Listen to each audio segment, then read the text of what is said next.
But we'll know. Should his name be Terry? I'm for some reason my brain says Terry. Night Models doesn't know there's a DC game. I'm back. Yeah, you going to give that boy a proper name? Like I said, Terry seemed to just pop in my head. They updated the app and have yet another sale going. Which app is it? The DC or the Batman one? If so, I would hope so, because they're still releasing stuff for it constantly. Don't worry about me. I will type to you regardless if you read it. That's fair. Got to keep your chat moving. Did you tell her how you can have atrocitus fight Sandor game? No, I have not told her about the Game of Thrones game. Yeah. Okay. Yeah. They keep releasing stuff for it. I'll be honest. I'll give them credit. Night Models keeping up with that app. Like when a model comes out, usually they're in that app. I don't think I've seen any delays.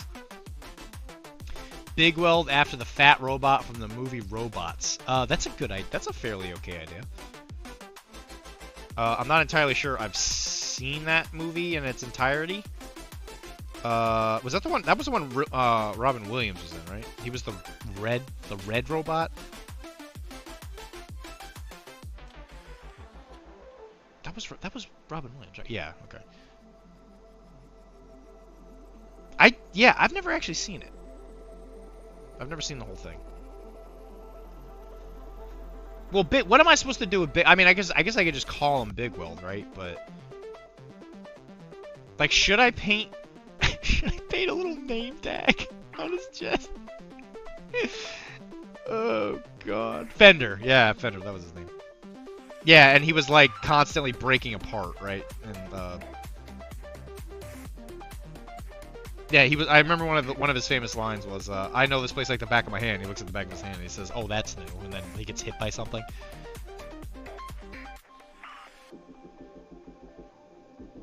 I'm not gonna lie, I'm toying with the idea of that name tag. The name tag thing is that strikes me as a very funny idea.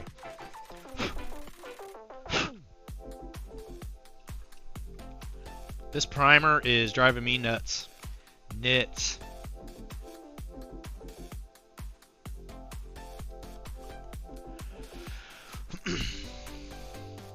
He was Fender. Okay, yeah. I should go back and watch that movie, actually. I remember enjoying what I saw. I just didn't see a lot of it.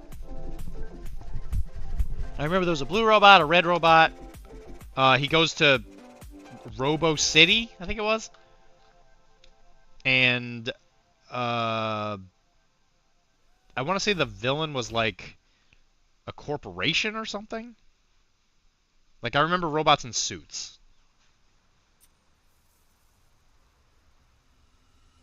Am I close?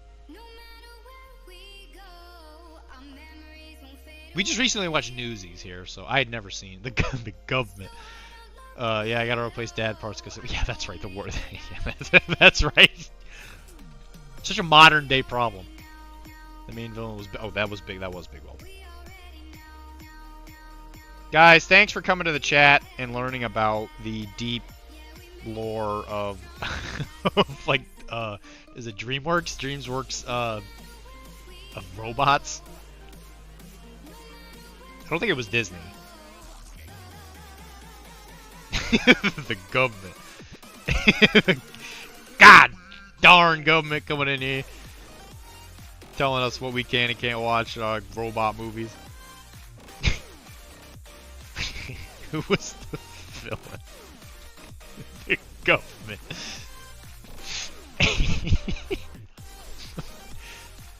As always, Wilmar, very well done. Timing was impeccable.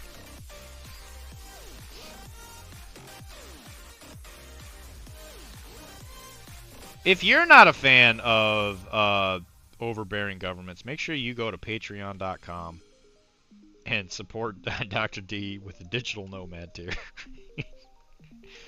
Where he will use that money to not overthrow the government. The government. But I will continue to complain about them. And constantly say that I'll do something about it. Thereby forcing people to continue to give me money and votes by never addressing the actual problem. And if I do address it, I barely move the needle in such a way that the problem persists, as opposed to solving the problem. Is that too deep? Too deep? Dead? Dead? Anybody? Is anybody there?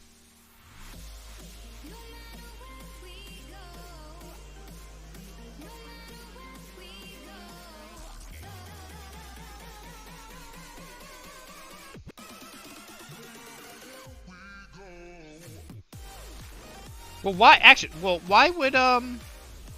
would this guy be Bigwell? He's not a villain. This guy's a hard-working robot. He's got little robot mouths to feed, you know? He's just a bellhop. I don't think he deserves the villain's name, does he?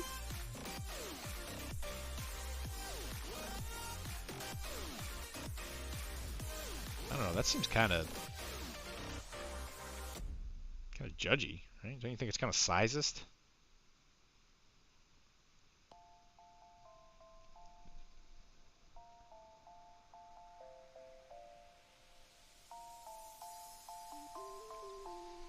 He's the villain of my... that's fair. That's true. Well, you don't even know! Like, our guys were literally just walking along trying to explore. And then Reva came along. She's like, I worship a giant floating man on fire. Who I'm sure sounds a lot like the Fantastic Four spoof characters from Venture Brothers. Where Johnny Storm or whatever, he's just like a guy that's like screaming because he's on fire. Ah!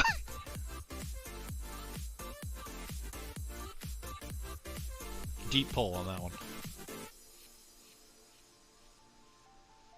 And how all of the Fantastic Four people's powers are like cursed. Except for Mr. Fantastic.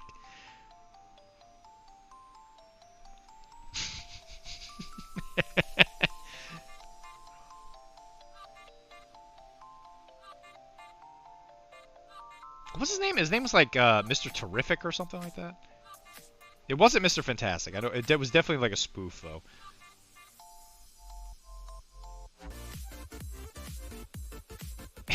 And the guy that was the Thing was like mentally challenged. Oh, God. That's the villain in my story. That guy.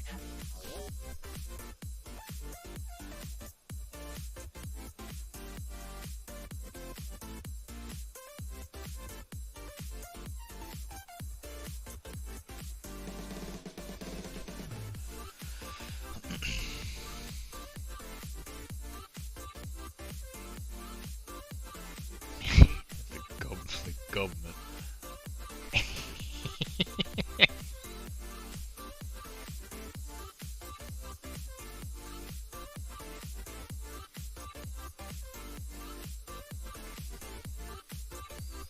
And apparently all you guys gotta do Mr. Impossible, that's what it is. Mr. Impossible. That's impossible. leaves him to die out in the Arctic.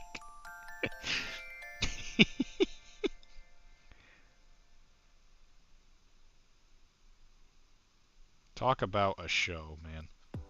Venture Brothers. Holy cow. What a gem. What a gem that is.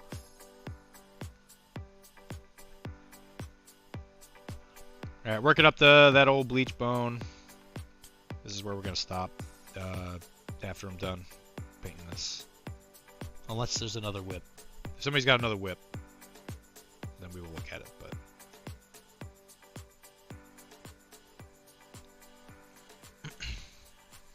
Voiced by Stephen Colbert. That's actually true. I'm a huge Stephen Colbert fan, actually. That is, me and Kara watch a lot of his stuff. We love his show. He's a daily show, I think it's what his. But I was a big fan of him even since Jon Stewart, when he was the Colbert Report. him. Holy cow.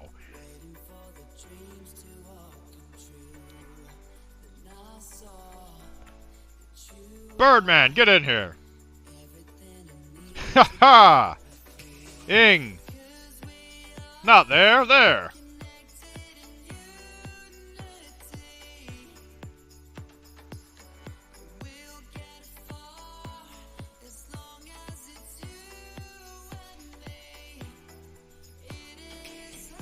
Colbert, very religious man.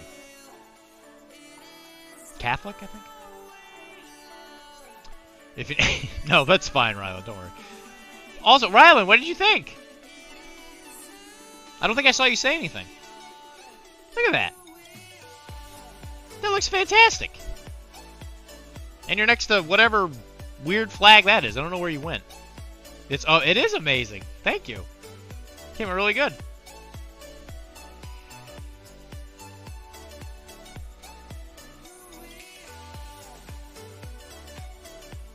Thank you. I'm glad you like it. Now, anybody who asks, you might get some fans in the stream. People are gonna come in and be like, "Is this the place where the guy with the model with the violin on? Is this the guy who paint the models here?"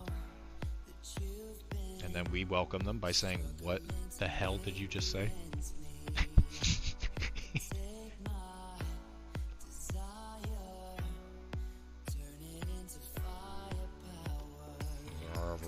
Speech impediment. Oh my gosh. We're gonna teach you how to paint, buddy. You don't. Where we're going, you don't need to speech. We're going to Paint Town.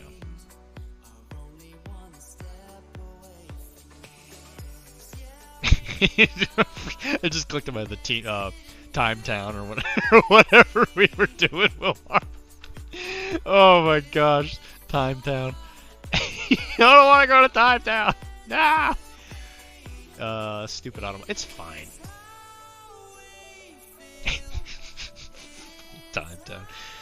We were playing Malifaux this Wednesday, and he was playing Terra, and her whole thing is putting people in like another dimension. And every single time it happened, I was like, "No, I don't want to go to Time Town. No, Time Town. No." All right, so now we're taking the Rhinox hide.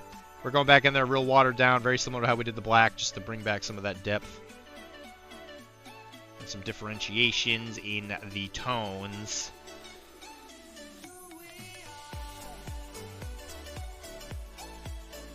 And if you want a good way to celebrate playing games with your buddies, go and get, if you can, Raising Cane's. That's the best choice. But if you don't have access to a Raising Cane's, any kind of chicken will do. Popeyes, like chicken wings. That's a good choice. I love good chicken wings.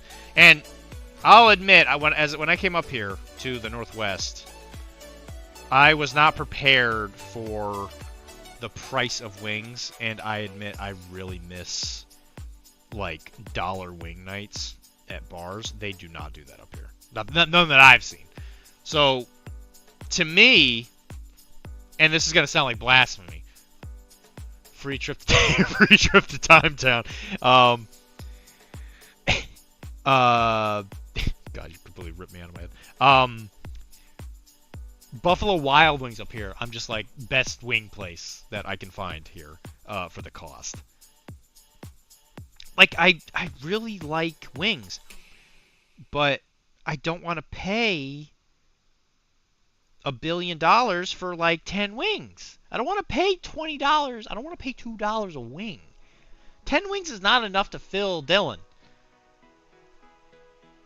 And if you don't know, I'm Dylan. In case that was in contention. If you don't know me, I'm Dylan. Everybody calls me Dr.D. Hi. We could be friends. Okay? But you need to understand, since we're friends now, I don't want to pay $2 for a wing. Unacceptable. The government ruined my wings. I bet it was Biden. That jerk. Ruined my chicken wing consumption. Ah! Alright, so the highlights on this one are a little rough. And this is Ernie's bag, so we gotta make sure this one's nice and smooth. He makes way too much money to have a bag that looks that rough. I mean, let's be honest. I watch him demolish wings. Everyone's. Yeah, bro. I'm a hungry boy. I love food. I absolutely love it. Dude, wings. I would crush them. Crush them.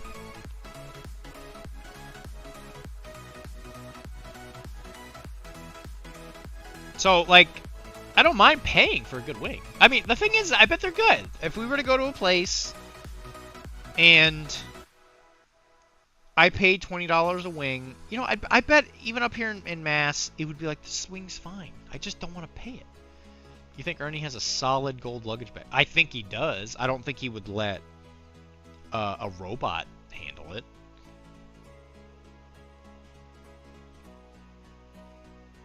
I don't think the gold bag would ever leave his manservant. I mean, come on, let's be honest here. I mean,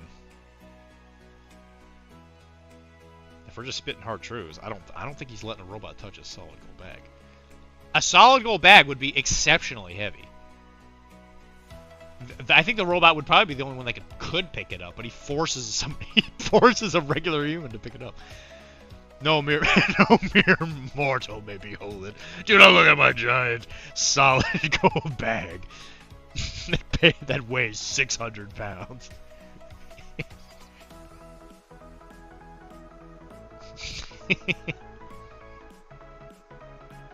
I really hope he was here to hear that. To hear that one. That one was really. You should clip that.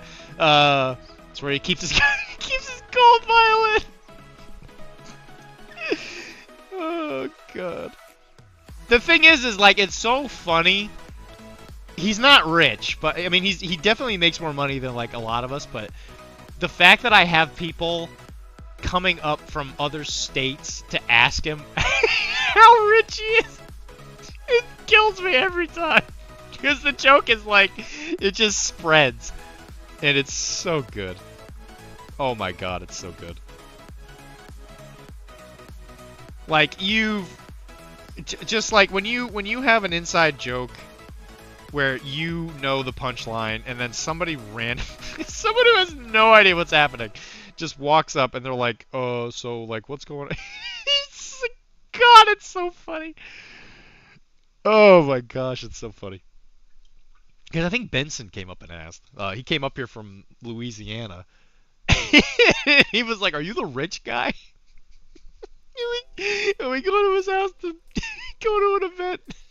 And they're just joking about how like people aren't allowed in his house because they don't make a certain amount of money and stuff. It's so good. Oh, it is so good. And he's just so uncomfortable with it. He just does not enjoy it at all. It's so... God, it's so funny. It kills me every time. Alright, so the bags, they're brown. It's a brown bag now. Does that look like a brown bag? Does that look like a brown suitcase? Who knows? I don't know. I think it looks good though. So the only thing that's left is the purse. We're gonna paint some stickers on the brown bags. I'll probably do that tomorrow. Yeah, it's already 11:30. So we'll do that tomorrow, probably first thing. We're probably gonna finish him up, which is cool. I might pop him off his. I don't know if I'll pop him off his base yet. Let's see if I have an extra base. And we'll get a city base ready for him, and hopefully we'll finish him up tomorrow. And then we can paint. Maybe we'll just kind of go through Lando. Lando's a bit weird. I don't know. I've kind of like been starting and stopping on him a lot because I just don't want to paint him. Like I look at the paint scheme and it's actually really not that complicated. For some reason I was thinking this armor was going to be way more complicated than it really is. It's really not. It's just leather. I could go over how to paint African American skin, but he's got this friggin' mask in the way, so it's just like, all right, brown paint in the insides, and then it's like I don't think you can even highlight it. But there's a new Lando coming, right? Where he's like Cloud City. There's like a Bespin one. That's cool. But yeah, I really don't think this one will take that long. I'm just really dragging my feet on it. And once I finish this, I'm gonna send out all the stuff to Jesse, and it'll really clean out. It'll be like a good purge, for sure. Any other whips that we got? I don't think so. Yep, no more whips. Okay. Him and Lobot. Lobot. Oh, Lobot, the bald guy with the thing on the back of his head. Yeah. And Bespin guards, right? Like the Bespin security guys. Yeah, I actually looked, maybe a couple days ago. There was like a whole bunch of stuff that got announced. There was him. What? There was like a bunch of stuff. I was like, oh, that's cool. I don't remember where I saw it.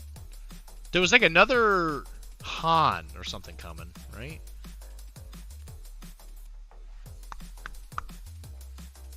I don't remember. Do you want to remember?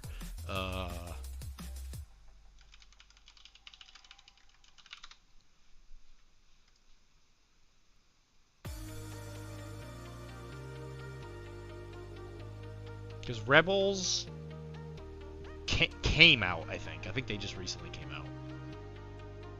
And if they haven't, they're coming out soon. Yeah, you might know more about this than me. Yeah, I know about the Stormtrooper, Han, and Luke. That one's out, I think. I think I saw that at a store. It's, you call this an escape or something, I think is what the box is called. Which, I'm like, whatever about Shatterpoint. I mean, I paint the models, but I don't know, whatever, the game's fine. But, where the heck did I see that? I remember seeing it, I was like, oh, actually, there's a lot of kind of neat things coming. Real Quiet Like, that one's out, I think. That's the Han Solo on Endor, with the weird-looking Chewie.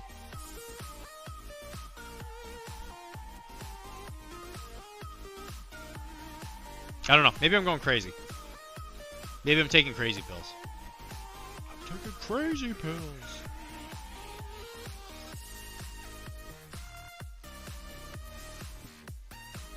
Yeah, there's that. Oh, Thrawn. That's what it was. Yeah, Thrawn is coming out. Good Soldiers Follow Orders, which is... Cody? Is this supposed to be like new Cody? Because that's what Rex says. But Rex wasn't in the Empire, right? He was like there real briefly. And then he got out. Is that supposed to be him? Mandalorians, that's what it was. Yeah, where it's like the clan, the Mandalorian clan from the show. We don't need their scum. That one was the cool. Yeah, that one was cool. I really like that one, where it was the bounty hunters from episode 5 in this case. Cody is in the Obi-Wan. Yeah, so in Good Soldiers Follow Orders, who's the primary in that one? Where it's like the clone troopers and... Oh, I guess they're still clone troopers. Oh, what are those? One of them has a flamethrower. A flamethrower, a sniper. Those must be the characters. So Good Soldiers Follow Orders, it must be like a named clone. Because I know Good Soldiers Follow Orders was what Rex always used to say. It's just Inferno Squad. Because I thought Inferno Squad was the EA Games chick. Right? Because that box already came out. I think that was Inferno Squad. I didn't play a lot of that game, so I don't know for sure. Oh, that, yeah. So is it just like the other half or something? Is it like other characters from the game?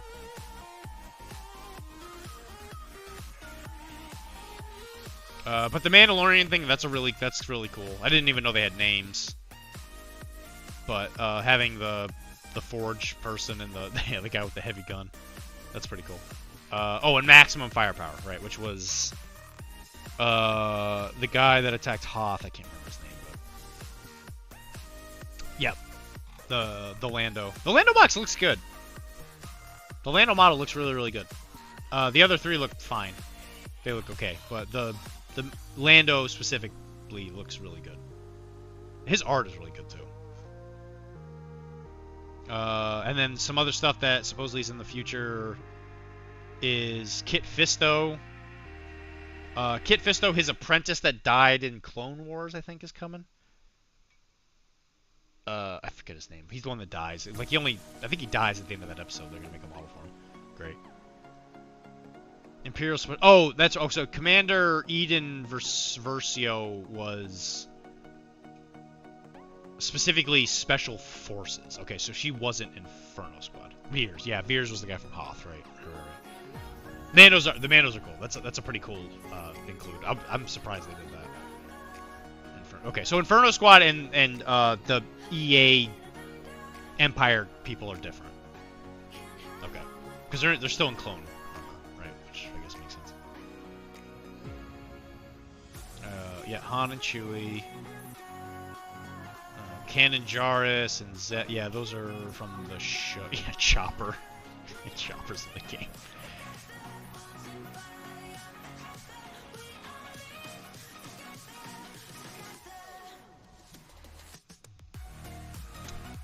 This is some Rescue Squad, but that's a pretty cool box. Again, it's kind of interesting to see them bring characters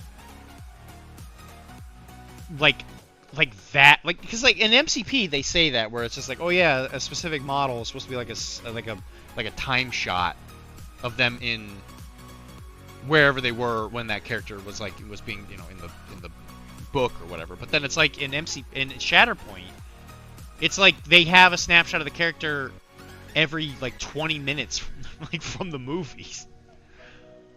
It's like there's probably gonna be a farm boy Han, or a farm boy, farm boy Luke, and then he's only a farm boy for like an hour, right? And then they go into the Death Star, Stormtrooper Luke, and then they're probably gonna have one maybe like as a pilot or something. It's like, it's kind of crazy how small the time shots are. Because then there's the third movie. Like, there's going to be potentially the same character multiple different ways from the same movie. No. Absolutely not. After this, it's done. There's no more Shatterpoint ever coming to my table unless it's a character that I want to paint, which is like Cal Kestis, and that's it. Yeah, there's you know that's gonna be in the game, 100%. Luke with Yoda on his back, 100%. You know that's coming. But then there's also gonna be like Jedi apprentice. Well, because there's already Jedi Luke from the third movie, so there's already full-blown Jedi Returns Luke. Is there gonna be I guarantee you, I would almost 100% guarantee they're gonna do the Vader versus Luke in the Cloud City Kryptonite, not Kryptonite, whatever the thing, the freezing process thing. It's escaping my brain right now. It's Kryptonite, right? It's Kryptonite. Carbonite. Thank you. So you in the same movie, because that's both episode 5. Are they gonna have Luke? There's gonna be a Hoth. You know, there's gonna be a Hoth pilot, or at least when he gets grabbed by the Wampa, right? You know that's gonna be a thing, and it'll be him. The Wampa will probably be in the game. It'll probably be Imperial, because you know how the Wampas are. They don't believe in taxes. Yeah, I know what Kryptonite is. I know what that is, but I'm just thinking I can't think of what the hell it's called. Thank you for the clarification, though. If I sounded snappy, sorry. So like in episode 5 alone, there's gonna be potentially 2 Hoth Lukes, right? Because you could do pilot when he falls out of the thing. Listen to this Star Wars nerd. I'm just saying, it's crazy how with Shatterpoint you can have a different character that they have to balance for the game from like 15 minutes like difference in the same movie, but then in MCP they're like, oh yeah, well, how, like, what other version of like, what's a good example, like Wolverine, right? There's like 3 of him. There's a bunch of characters, there's like 3 of them now, but then you have characters who aren't even in the game yet. It's like, bruh, what's up with that? And I don't want to sound negative or whatever, which is fine. You know, I honestly, I don't really care, but it just makes me giggle. Because, like, when it comes to, you can only release so many Lukes. Because you can't do the books, right? Because the books are not canon, and Disney dictates what's happening, right? So, like, you lost the extended universe, and now you're only relying on movies. And Shatterpoint's coming out real fast, right? Yes, Fantastic Four is coming. Let's get to it. Yeah, sorry, guys. I'm just saying, right? It's very strange that I don't care about Fantastic. I want to play Mr. Impossible. Mr. Impossible, Invisible Girl, guy who's on fire and screaming, and like I think the Thing's name is like I don't remember his name's like Ben or whatever. Even though it's the real name for the guy. Anyway, I'm just saying it's funny that in one game you're gonna have a character who you could potentially have like 30 different versions from 3 movies, and that's all they have to make stuff off of, right? But how do you make those different? It's like, was Luke at the beginning of Episode 5 so intrinsically different than, like, maybe when he's fought the Wampa than when he hasn't? Like, what's the one difference? He saw the Force Ghost of Obi-Wan? Or he didn't even see it, right? He's like, saw it in the distance. He was like, ah, Ben, I'm dying of hypothermia. And then the abominable snowman from Monsters Inc. saves him and offers him a lemon snow cone. What about the lightsaber, though? He has a lightsaber at the beginning of Episode 5. Right? He has the blue one? He has his dad's saber, right? Even though it wasn't like, even though his dad lost his saber like 1,000 times. Right? Wasn't that a thing? Stream's over, guys. We're mostly just talking shit, I guess. He does, yeah. That's what I'm gonna say. So what's different about the lightsaber? Because he loses the lightsaber at the end of Episode 5, right? Because he gets his hand chopped off, and it falls into the depths of Bespin. Which is funny, because there might be like a maintenance clear guy. He's just like, oh yeah, between the difference between like 5 and 6, yeah, 100%, right? Because he has the green saber, right? But what was I gonna say? There's gonna be like a maintenance cleaner in Bespin City. It's just like la la la, cleaning the bottom tube things that go to the exit of the city. Don't know what that's all about. What was that room even for? Like, what is even happening in that movie? That's why I like the Star Wars stuff. I'm just like, what does this room even do? Like, there's just a bunch of like large rooms that people stand in that don't like have purposes. And yeah, I'm in Massachusetts where you have to pay like a premium to get like a basement. These people have these rooms that are like, like the size of an auditorium for like a single guy to stand there and just like laugh menacingly. It's like, what the hell is the point of this room? And then in Bespin City, you have a giant room that has like tubes at the bottom that like shuttle you into the gas giant above and in the middle there's like a giant, like, I don't know, like standing platform or whatever the heck that is. Like, yeah, I don't understand. It's confusing. If anybody could explain that to me, I'd really appreciate it. There's probably like a 15,000 minute lore video of like, oh yeah, the room in the Bespin, this was what it does. Kind of like the ice cream guy, like the ice cream machine guy. Where Lucas just said, hey, here's a thing that kind of looks like it's from the future. It's an ice cream machine. Run around in the background.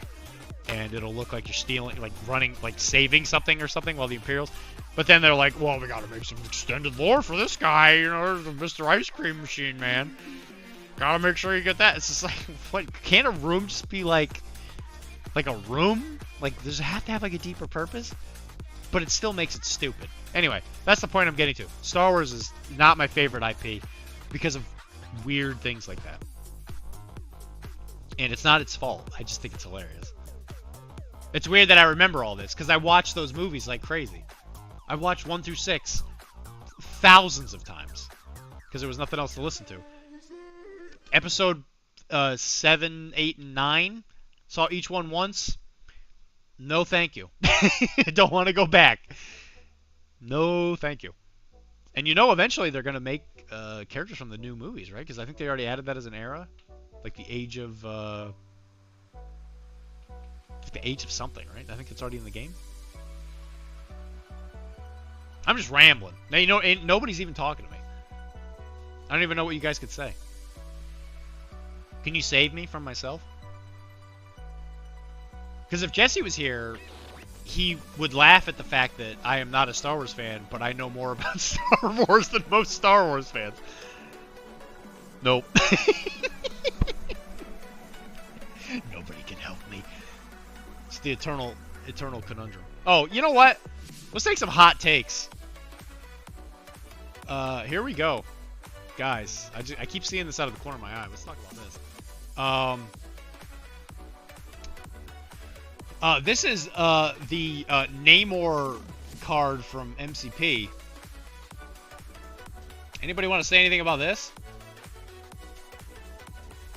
Here.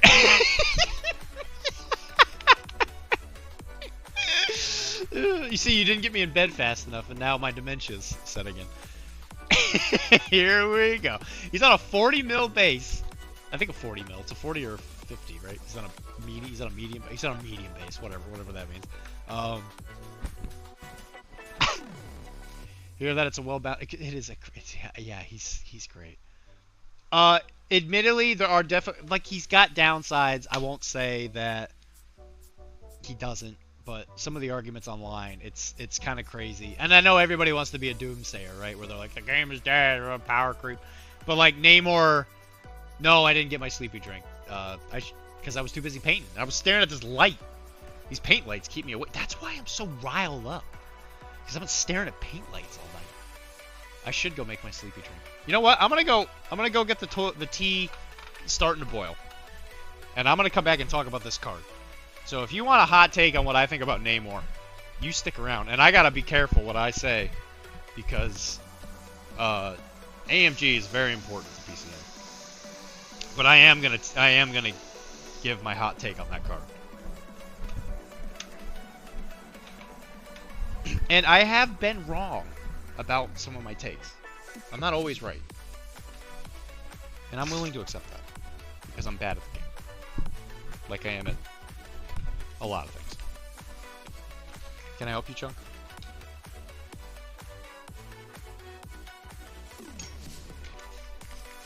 And anybody who's listening to this can hear me give my dog some love and energy, just a sweet little boy. Yum, yum, yum, yum, yum, yum, yum.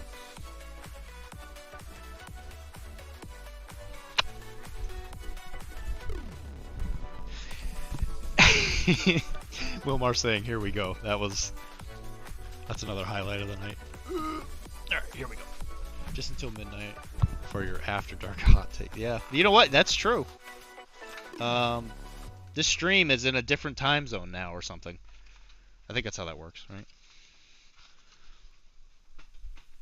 Okay, so we got more viewers from the hot take thing. Do you know? So here we go. Namor the Submariner. Not in the game quite yet. He comes out next month, I think. I'm just saying this is maybe the third time I've heard you talk about Namor. How much I love this. I'm just saying, like, what is this card? Dude, this card is crazy. It's insane. If you play MCP, like why? Like, why is this card so good? And I don't care that, again, you know, not even playing the game. It's like, you know, whatever. You can have a strong character. Like, I don't care. But, like, AMG are on record saying, yeah, there should be a bell curve. There should be models that are better than others and all this stuff. And, like, the first thing that goes through my mind is, like, but why? Why not try and lessen the curve, right? So, like, Namor is I don't know. I just think Namor does way too many things. Because the game is run by 4 threats now. Because like, you know, when I was playing it more competitively, it was like, oh yeah, you got to make sure you have a lot of really good strong 3s. Don't get me wrong, keep this up, and I'm laughing over here. You're just saying about Star nerded out. Listen, I'm passionate about these things. I find game development really, really interesting. I really do. But then I look at this card and I'm like, what is this? This makes me super upset. Because all I'm saying a lot of stuff. I'm not just, this isn't all I'm saying. All right, I'm gonna become the next Asmodee or not Asmodee, Asmogold or whatever, like the guy that just sits on Twitch and talks all day. And I got my sleepy drink. It's in a Loki cup. Loki, questionably good in this game. Not good, in my opinion. This game is being over my 4th. You know what I mean, Fry Man? Only 3rd. There's a lot of 4 threats, okay? And listen, 2 years ago, when I kind of called this, and I was like, there's a lot of 4 threats coming out, and they don't seem intent on stopping. And everybody's like, oh, yeah, it's whatever, you know, it's not going to be that big a deal, it's fine. And then it's been like nothing but 4 threats for like 2 years. Oh my god. It's been nothing but 4 threats for like 2 whole years. What characters were not 4 threats in the past 2 years? I think there's been at least a couple, I know, but none of them are 3s though. Right? Oh no, Shocker. Shocker's a 3? Shocker's a 3, Vulture's a 3. Right? Right? I'm not crazy, right? Where'd my phone go? Okay, let's look it up. You know what? We're getting views on this, so for some reason. You know what? If you want to throw me a subscription because I stayed up late to to rant about something so pointlessly stupid,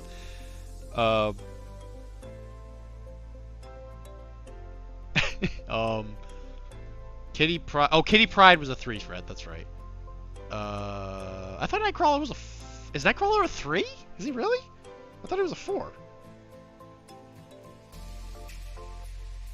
I still have MCP, Cerebro on here, by the way.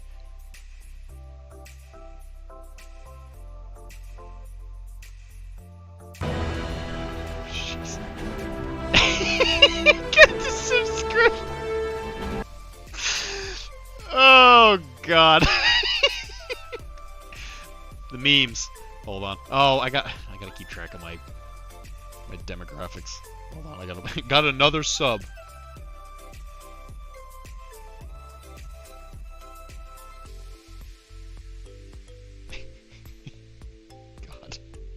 I love you, Ernie. No, I thought Nightcrawler was a 4 threat.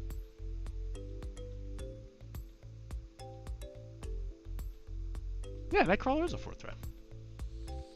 Yeah, thank you for the thanks for the subscription. Get to the chop. Did you miss the part where you were saying you were rich in here earlier, where you have a solid gold suitcase, solid gold suitcase that you wouldn't let my robot touch because you want somebody who can't physically lift something that heavy to carry it everywhere. This game is Kitty Pride. Vulture. I think Vulture was a 3 threat. Nightcrawler is definitely a 4 threat. I just checked.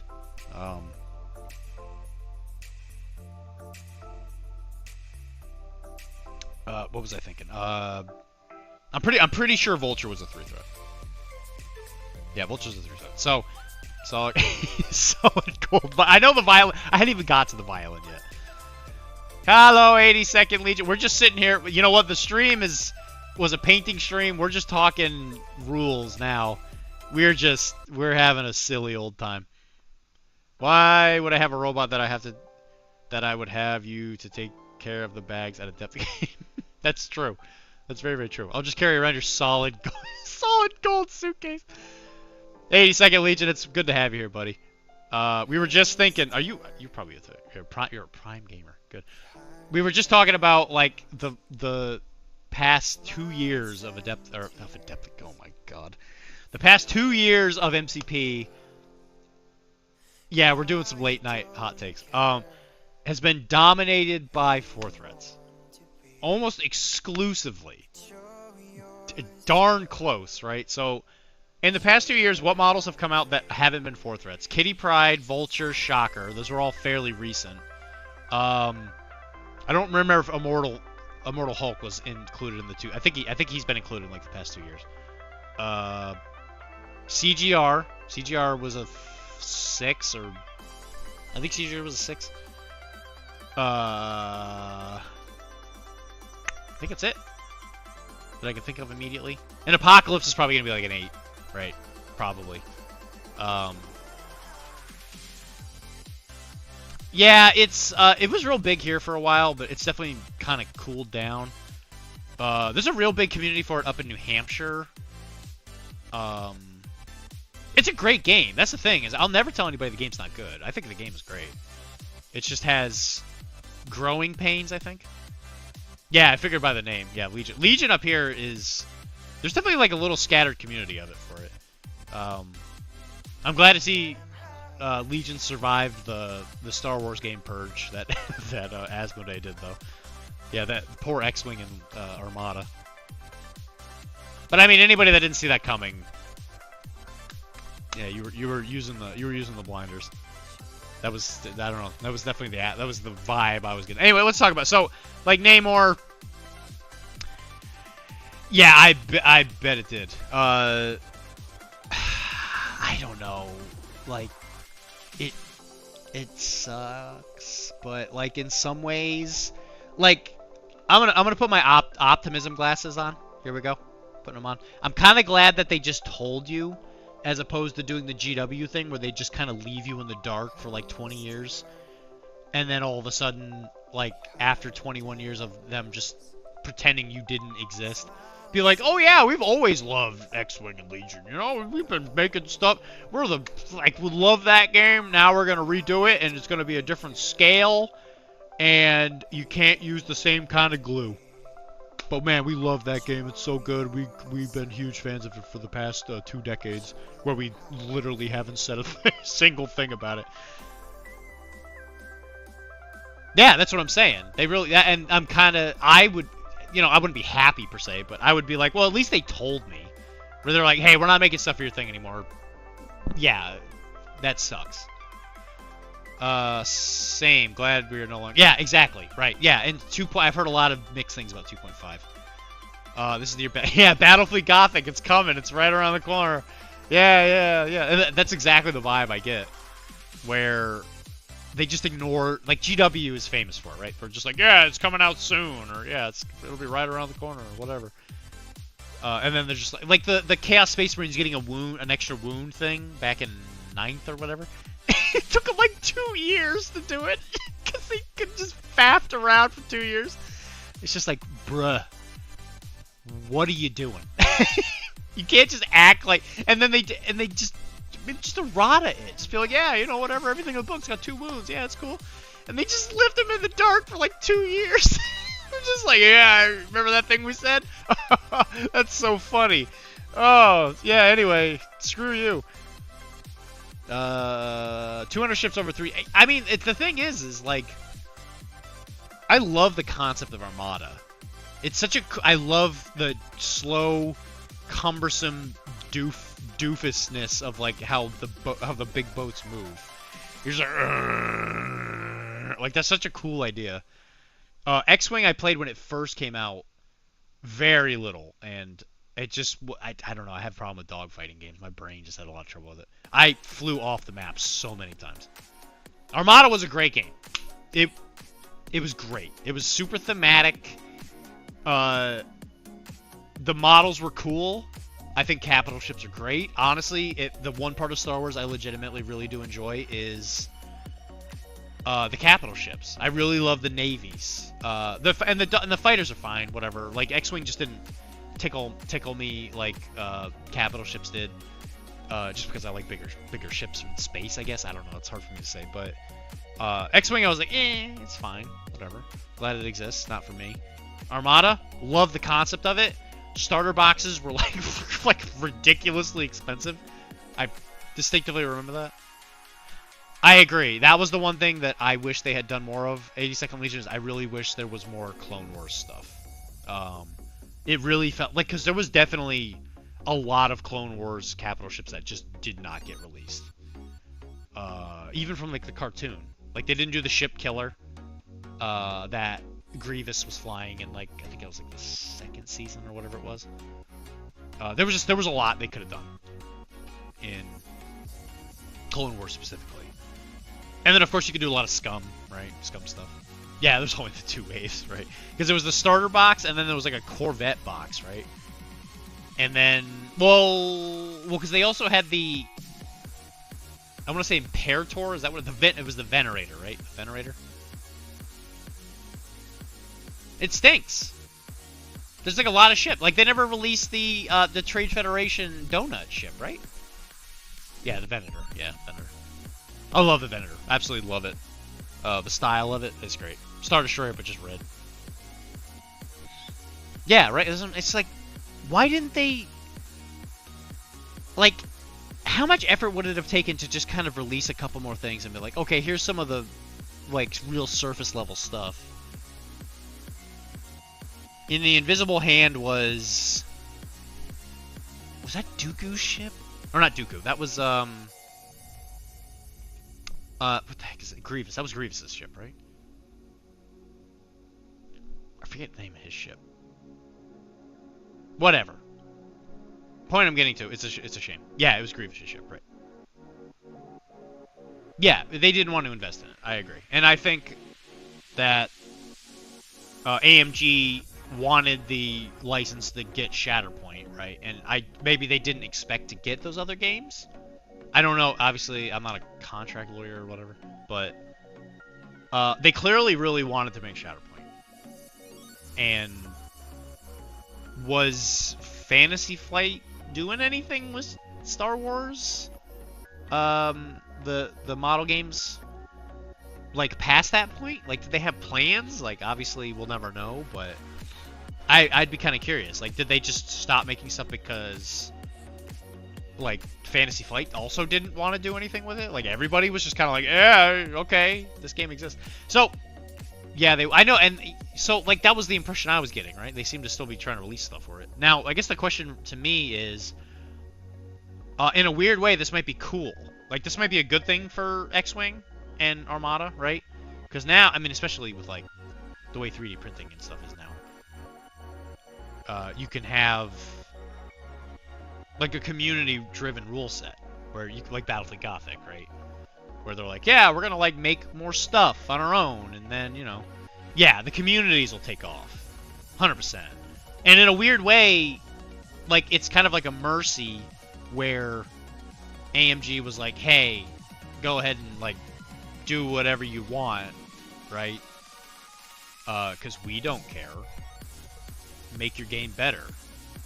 And we won't stop you? I'm like, cool. Like, that's cool to me. As opposed to just, like, dragging it out and waiting for, like, the horse to completely fall apart as you're dragging it behind the car. We got on this topic. We were supposed to talk about Namor. I think Wilmar might have died. He's probably not even here anymore.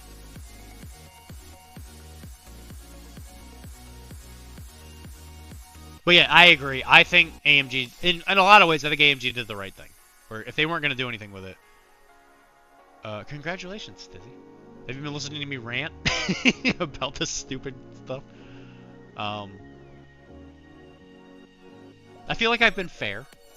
Usually I got hot takes and I'm mean, but I think I've been very fair. Yeah, exactly. If you love it, set it free. Yeah, that's a great way to put it. So I'm excited that they're still making stuff for Legion, though. Because there's definitely, I think there's still a lot of room in Legion. Especially just from the movies, right? Because there's, like, not a ton of characters compared to, like, army units. Which is kind of the point, right? When it comes to Legion, right? Because Legion's not the character game, that's Shatterpoint.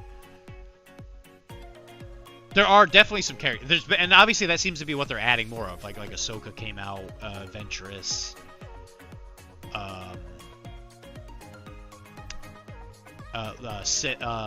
Maul, came out for like Syndicate and stuff like that, or whatever they're called, whatever the crime syndicate thing, whatever they was called, Scum, whatever the Scum faction was. Yeah, Inquisitor Lord, sure. Anyway, regardless, the Namor card, Wilmar was supposed to be here while I ranted about this. It's just wild to me that this is the design space that they're in for a 5-threat now, because, like, he's crazy. He's crazy good. He's so good. And I don't... Hey, Wilmar. I don't think that him existing in the game is bad. Like, it's whatever. But I do think it's going to be a problem of literally everyone will run him. You get a free more. I'm just saying, it's like, no matter what you play, this character is insanely splashable. He does everything you could possibly ask for from a model. The only thing he does not have is some kind of defense tech, but he gets that in the leadership that he's in. Or you just put him in Web Warriors, which he's going to do great in Web Warriors, because you could just replace Amazing Spider-Man with him. Because he's a 5-threat with an attack that makes people drop extracts. So you're just like, now you have so many ways to steal extracts with Web Warriors, because you're going to have him. You can have Venom Strike from Spider-Man. Black Cat Steel. Spider-Woman can make you drop it now, right? Too, like if you're stunned or something like that, right? She has like an attack that make you drop. That can make you drop. And I haven't even looked at Scarlet Spider and Gwen. I'm pretty sure they don't have an objective drop, but I think they're both like bruisers. So you could like kind of play fighty Web Warriors now, which you would put Namor in because he smashes face. But a 4-4-3 defense thing, that's fine, whatever. 7 health, so good. On a 5-threat. It's gross. It's so good. True, but that depends on the meta. I played which obviously we played a pretty casual level, where he may show up once, but at the competitive level, I think we're about to be in a Atlantis is coming up real strong here. Trident, 6 dice builder, fantastic. Doesn't have a pierce or anything, which is fine. Which you think a Trident would because it's pointy, but. The fact that, so before damage is dealt, this character may advance towards the target character small. It's on a range 2. Friendly casual miniatures games, 100% the best way to play it.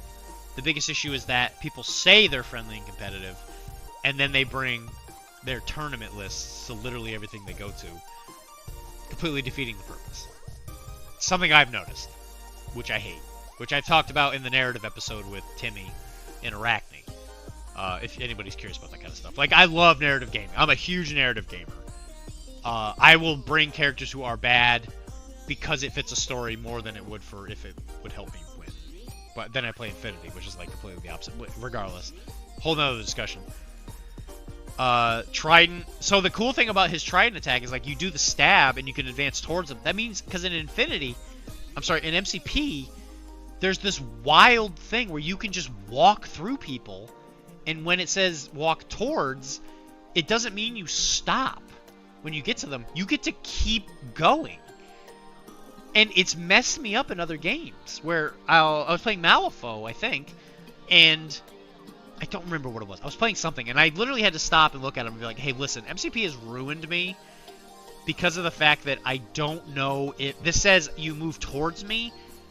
It might have been Bushido, where it says, oh, you move towards your target. Does that mean I can walk past you? And the other person was like, are you, like, what kind of weird question is that? MCP is the only game where you can do that. Where you can just, like, if you walk towards somebody, you could just go past them? Like, what? Even if it gets you further away? That doesn't make any sense to me, but that's just the way MCP works. I post up when my locals want to play it. Yeah, that's great. 100%. That's a great way to do it. You sound like you're from Europe. Are you from Europe? That sounds like a European way of doing it, like at a club. And it would also explain why you're awake at 12 o'clock at night. Listen to me rant about this. Anyway, so the Trident attack is pretty good. Because so what you could do is you could charge with Imperious Rex, stab, keep moving on top of a point or whatever. Then you could, and you're probably going to get a couple damage through, because 6 dice is pretty good. Armies of the Deep pay 3 power. You get 3 triggers that you get to just make happen. You don't even have to roll. Like, it's crazy that, like, because a lot of characters are limited. Like, if you don't roll the wild, you don't get to do your thing. Haha, idiot. But this, you're just like, yeah, I'm going to automatically do 1 of 3 things. Like, what? And one of them is they drop asset tokens, which isn't everything. It's only, like, Legacy Virus. I think there's like 3. There's 3 where there's assets. I don't remember exactly what they are, but it's not all of them. Because I don't remember if people count as assets. So I don't know if senators and stuff like that count as assets. I don't think they do, because I think that's yeah, books and cubes definitely. I forget what the word they use for people is. But it's not assets. Civilians, that's what it is. Yeah, so you can't pick up a civilian with. Yeah, you can't do it with civilians. So depending on the matchup, if the extract is a civilian, do you still bring him? I don't know. Like, that would be, if that's the limiting factor on bringing this guy, kind of wild. Wave of Turtles is also hilarious, because I love turtles. May immediately interact with any number of objective tokens without spending power. So, like, maybe 1 or 2, right? In case there's, because, like, some people that have an extract might also be on a secure. Maybe a pay to flip, right? So you slide on over there in a wave and you blow everybody up and you're like, yeah, turtles! Go! Hammers, formula, books, cubes, legacy virus.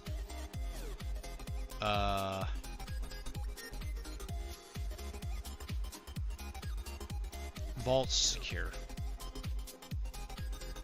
I think you forgot legacy virus. I'm pretty sure that's an asset. I think that's it. Paranoia, pummels, populace, or whatever.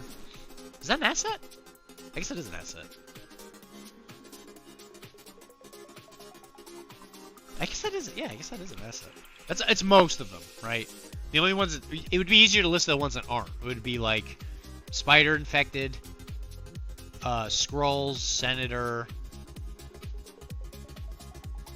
That's it, right? Spider Infected, Scrolls, Senators. I think that's it. Yeah, that sounds right. So more often than not, he's good. Anyway, he's got a charge, right? You make a trident. Specifically, you can only make a trident attack. I do think that is good. That's a fair thing to do, especially since Armies of the Deep's kind of crazy. If this attack deals a damage, they gain stagger. Yo, so that's crazy. It's for Asgard. Yeah, it's for Asgard, right? Super good. Atlantean Might, you get 2 power a turn. It's fantastic. The only thing it's going to do is limit your ability to charge on the first turn. Guarantee you, somebody's going to abuse. Advanced R&D. He's going to be... So, not only can you bring him because he's amazing, but now you have a model that you can use advanced R&D with that you're probably going to want to bring anyway. So now you can advance R&D power onto people and abuse the rules. Yeah, definitely legally distinct for 100. Yeah, 100%. And damage caused by this can't be reduced by anything. So it gets around stuff like exceptional healing, bodyguards and stuff. I think, or something. Maybe it doesn't get around those. Damage caused by cannot be reduced or prevented. I guess it doesn't prevent. Oh, so like heroes, yeah, Beta Ray Bill and stuff like that. So my real question is like, was this guy... So this is what I think happened. They had Namor. He did some of the stuff on here. Armies of the Deep? Sure, whatever. That's fine. Trident? Whatever. Great. Has a lot of health? Great. Nobody cares. 5 threat? That's great. Moves long? Fine. Makes sense. Imperious Rex. Maybe he already had that. Charismatic Leader, probably already had that. That was probably the card. I just realized this guy can hold a gem. Holy crap, this has been a long time since they've had somebody who can hold a gem. I don't think the time gem's very good, though. Wow, I don't know, that didn't even click last time. I think Atlantean Might is a reaction to the fact that AMG realizes that certain characters are getting taken way too much and it's abusing, and people are abusing it. So, like, Beta Ray Bill's a great example, in my opinion.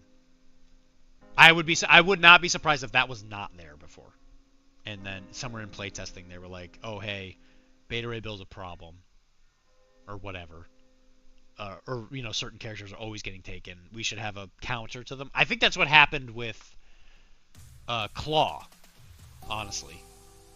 Like, I think Claw was coming out, and I have no confirmation of this. I don't know any playtesters or whatever. This is just me literally just kind of pondering things, right? I think Claw came out when he did, one, because Disney let him come out or whatever. But he was a energy defense monster when... Oh, that's not bad, I guess. Recalibration Matrix, that's pretty good. But do you want a 6 threat? Are you going to pay for that? I wouldn't.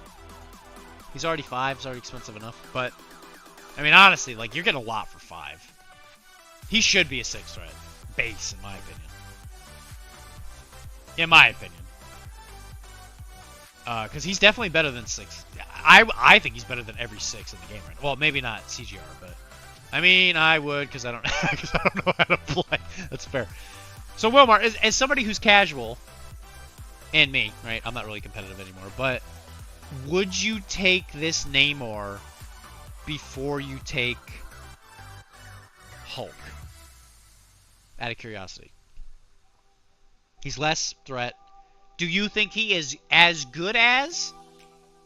Very casually professional. Do you think he is as good as or better than Hulk? That's the question I ask. I think he's better. Just for scoring purposes, right? Because he can make people drop stuff.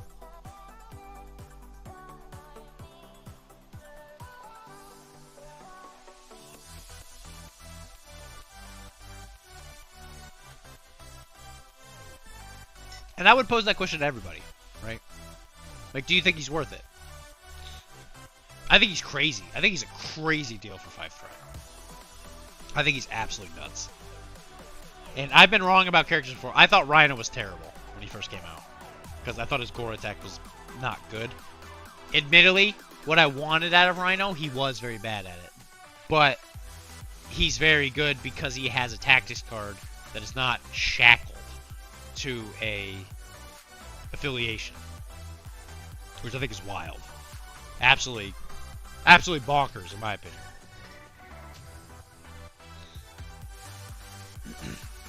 I definitely think that it should have been linked to Spider Foes or Criminal Syndicate, because you see it all over the place.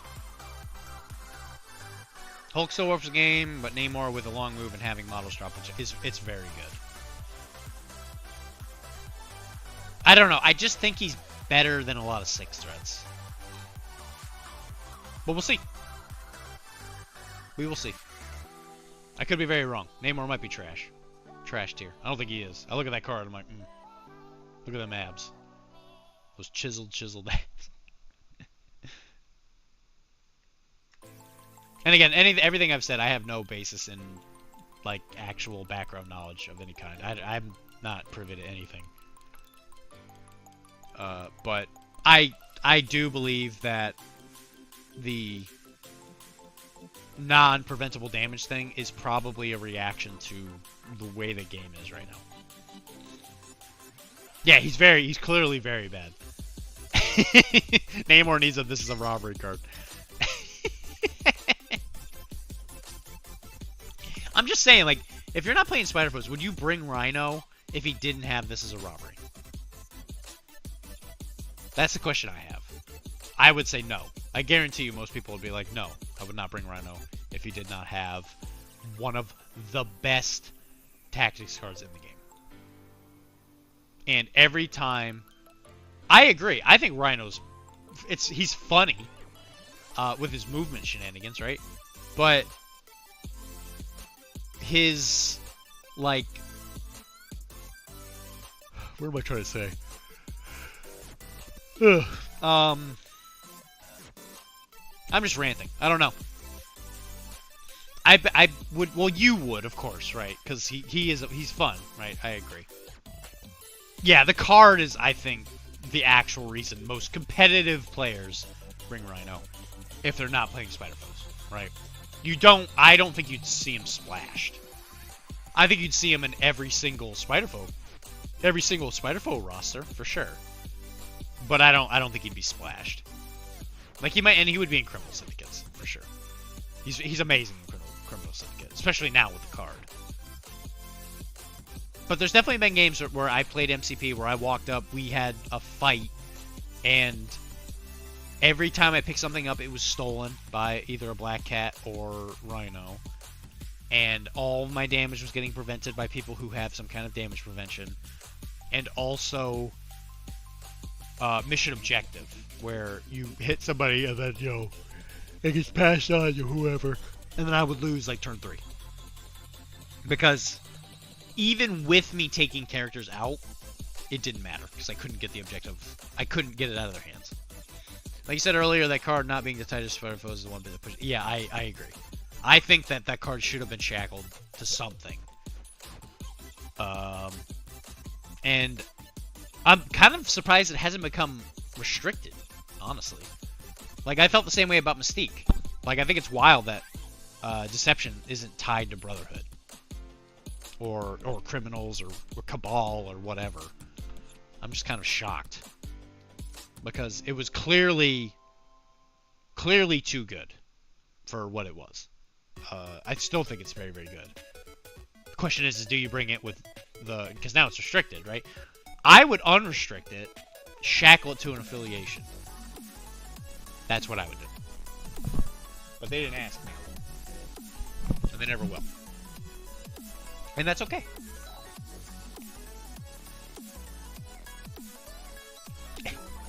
Yeah, we should. Welcome to Namornomics, where we're going to talk about Namor and its supporting IP of MCP. Oh, God.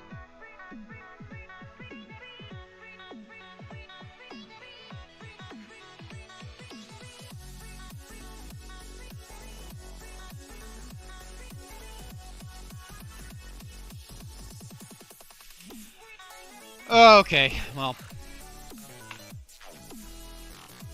Yeah, I agree, Tizzy. It's weird that they restricted it. Because that's what they did with the Asgard card. Doom Prophecy. It was clearly an issue, and they just shackled it to an affiliation. No longer an issue. It's just wild. Their fixes are...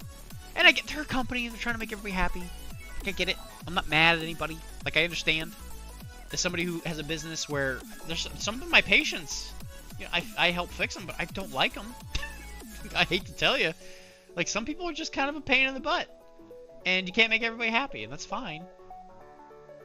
But sometimes I gotta scratch my head at, like, some of the things they do. I'm just like, that's not the way I'd have done that, but sure. I guess that's one way to do it.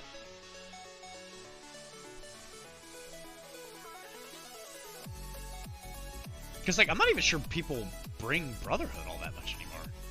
Like, there was a while there, Magneto ran the gambit, man. Sorry, yes, yeah. My pseudo-doctor, sorry. I want to make sure everybody knows.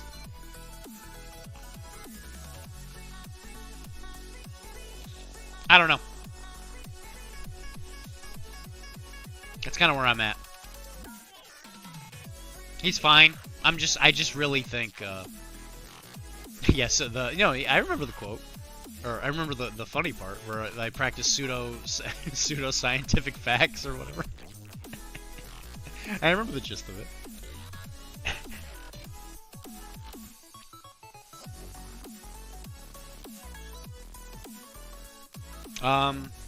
But yeah, I do think I think you're gonna see Namor splashed everywhere, absolutely everywhere.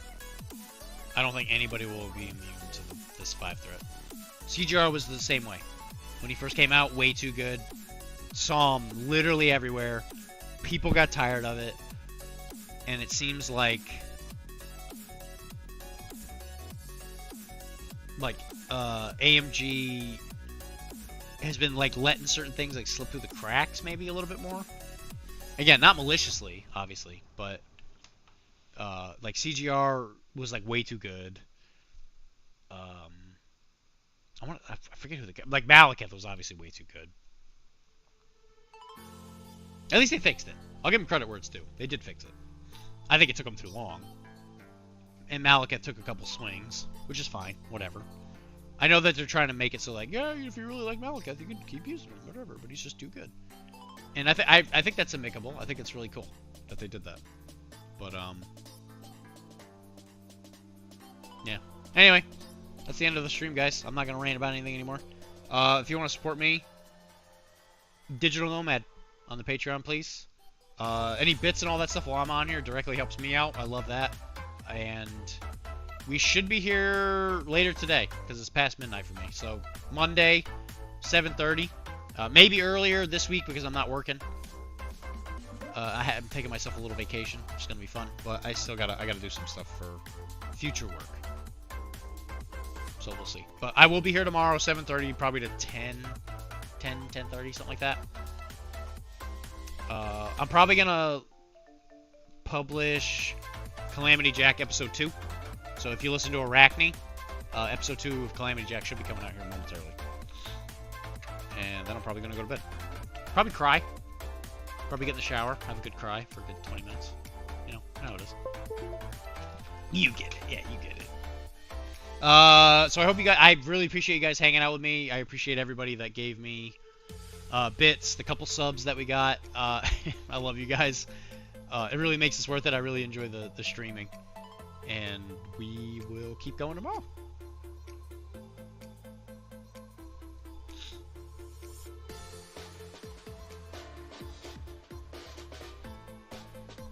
So I will see you guys later.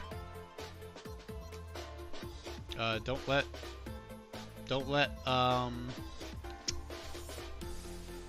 let Terry get you.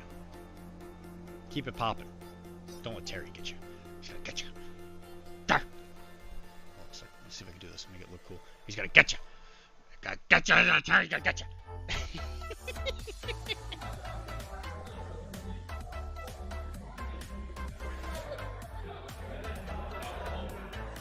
Well, looks like he's gonna try it anyway. You gotta try. Yeah, absolutely. So this is spectacular Wolverine.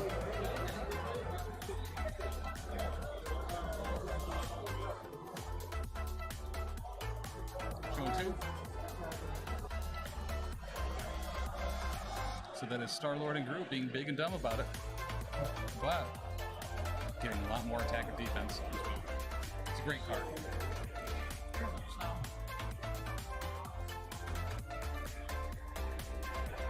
And looking at some guns here from Rocket. Turning that into a 6 strength builder. Sure you get his nuts.